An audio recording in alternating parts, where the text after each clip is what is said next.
Welcome back to another reading and correcting of A Wasteful Death.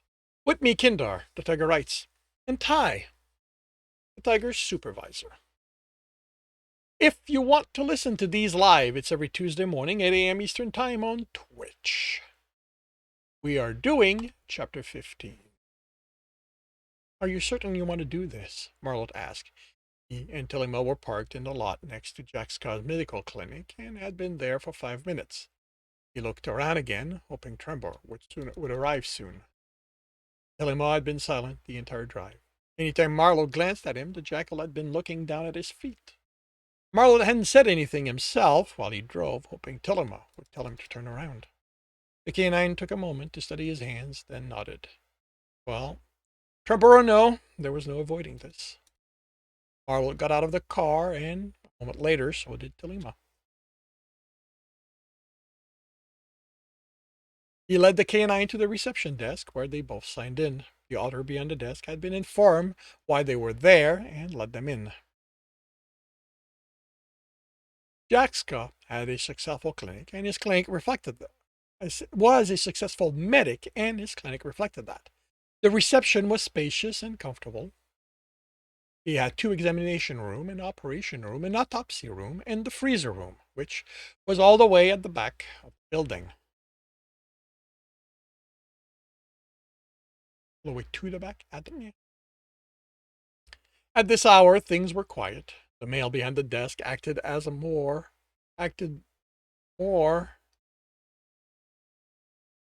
as a guard than a receptionist.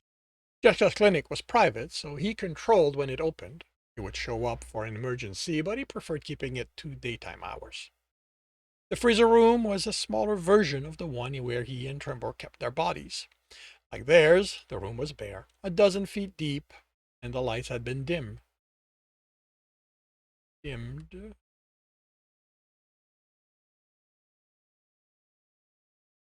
Had been dim coming up as they entered until they were shy of being too bright. Jexka's cooler only had 10 units, whereas Marlot and Trembor had 24. Each RI got 12 at a hospital close to their office. If an RI needed more, they'd have to pay for them. Although the city might look to replace them for not being able to close cases fast enough. Marlot only had 3 cases still pending, as did Trembor. The room felt cooler to Marlot, but it couldn't be. Jessica didn't like the cold, and the units were insulated to prevent them from soaking up the heat and damaging the bodies further. That it? I whispered. The sound pulled Marlot out of his mind. Had that been fear or reverence in the jackal stone? He looked at the only unit pulled out of the wall. It was 8 feet long, but that had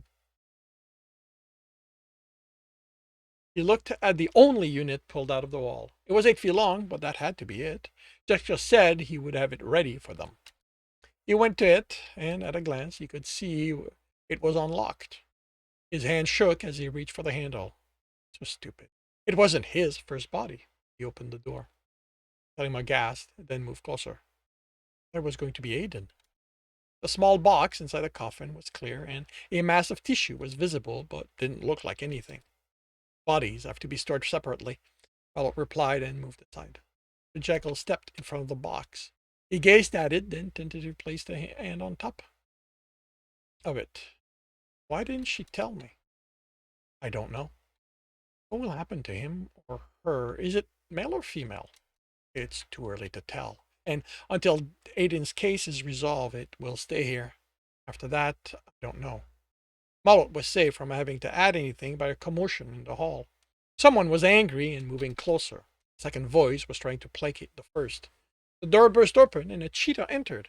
If you don't leave me alone, I'm going to eat you right here, he yelled at the otter, who took a step back. Atacon then looked into the room, saw Dam, then the open unit. He looked at Tilima again, lip pulling tight, exposing. What is he doing here? He growled. Tilima looked from the cheetah to the wolf, then back to the cheetah. I'm eating my cub. Your cub? That's my cub. Get the fuck out of here. What is he talking about? Tilima asked Marlot. Marlot was still staring at Alicon, trying to understand how he'd find out where the cub was being held. Step between the jackal and the cheetah. Get out of my way. I'm going to rip his throat out. You can't. He isn't of predation. He can't. He isn't of predation age. You think I'll fucking care about that? He's trying to take my cub from me. I'm going to make him pay. Marlot swallowed. He could see death in Alicon's eyes. The cub isn't yours. It's mixed breed. Alicon's eyes narrowed.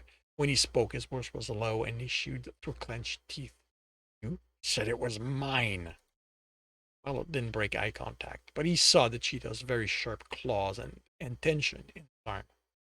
Jessica came in the room.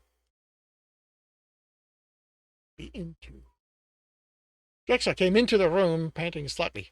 What is this yelling about? Marlot didn't dare say anything or look away. The frog grabbed Alicon's arm. I asked a question. The cheetah back-armed the frog away without looking at him. You said the cub was mine, he repeated. You did? Emma asked. Marlot forced himself to calm down. Very much wanted to get out of here. No, I didn't. All I said was that Aiden was pregnant. You just assume the cub was yours. You let me do that. The claws came at him, and Marlot could only flinch and close his eyes. Alicon was right. He'd let him think the cub was his. When he didn't feel the claws dig into his flesh, he slowly opened his eyes. The cheetah's claws were close to his face, shaking. A golden hand held back his arm. I looked up gratefully, but the look Trembor returned wasn't happy. The lion pulled the cheetah away and sent him back a few steps. You think you can steal my cub away from me? Alicon growled. You mean nothing. I won't even notice paying your taxes. I don't doubt it, Trembor replied, crossing his arm over his chest. But first, you're going to have to kill us. Having the lion next to him, Marlot felt safer and braver. He stood straight. That's my cub. No, it isn't, Trembor replied. He said, no, that's going to be. He said, no, he didn't. Alicon seemed to deflate slightly. She was supposed to give me a cub. I'm sorry that she didn't. The cheetah looked, then fell to his knees. I was supposed to be a father. He was crying. Marlot looked away and met Trembor's eyes. There was anger in the lion's eyes. Trembor indicated the cheetah with a nod. Marlot shook his head. Go apologize. Shoulders hunched and ears plastered back against his skull. Marlot walked the cheetah. He looked down at the sobbing male and went down to his knees. I'm sorry for letting you think the cub was yours. Put a hand on Alicon's arm to comfort him. Alicon shoved him away. Don't touch me. The cheetah glared at him. How could you do that to me? Marlot couldn't look at him. Thought it was more important I find her killer. Sorry. Should be. Alicon pushed himself up. You better hope you never need my help for anything. He stormed out. Marlot watched him leave. Couldn't believe how badly this had gone. Felt someone next to him and looked up. Telema was watching him, eyes wet. I think I'm going to take the transit back at the academy, Jekyll said. Sorry. I shouldn't have told you about the cub. Telema looked back at check this? Yeah. Looked back at the freezer. He shook his head. I'm glad you did. You've been a good father. We would have been a good family. Turned to leave. Back at Marlot. Please find who killed them. Marlot nodded. Jessica looked at the two of them once the jackal had left. Who was that cheetah, and which one of you brought him here without telling me? We didn't, Thor said. But it's my fault he came. He was Aiden's contracted mate. Sorry, he got mixed up in that. Are you okay? Forced himself to stay. Found Trembor was there to steady him. Just a bump or two. Why did he think the cub was his? I could hear him yelling all the way to my office. The wolf let him think that we talked. Marlot winced at the tone. Jack Scott tilted his head. And are you okay? "They'll be fine," Trembor answered, not giving Marlot a chance to speak. When he continued, his tone was softer. "We're done here. Thanks for arranging it." Marlot let Trembor support him until they were outside. The sun had set, and the air was cool. "Sorry. You were right. I shouldn't have used the cub like I did."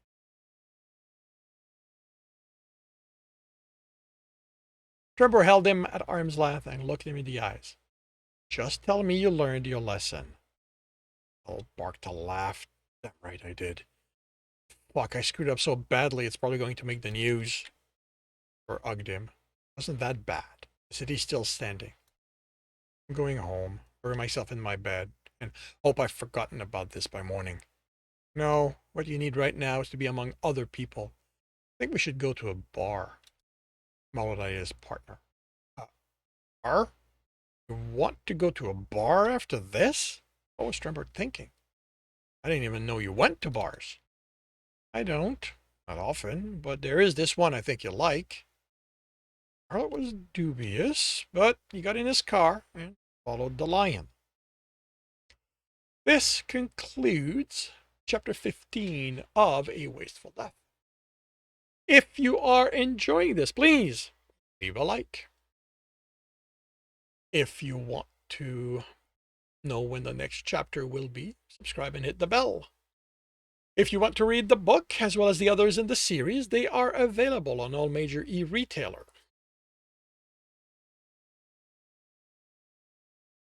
If you want to support me, that's on Patreon, where you can read just about everything I've written. And if you want to listen to these live, it's on Twitch, 8 a.m. Eastern Time every Tuesday. The links are in the notes, and I will wish you a good day.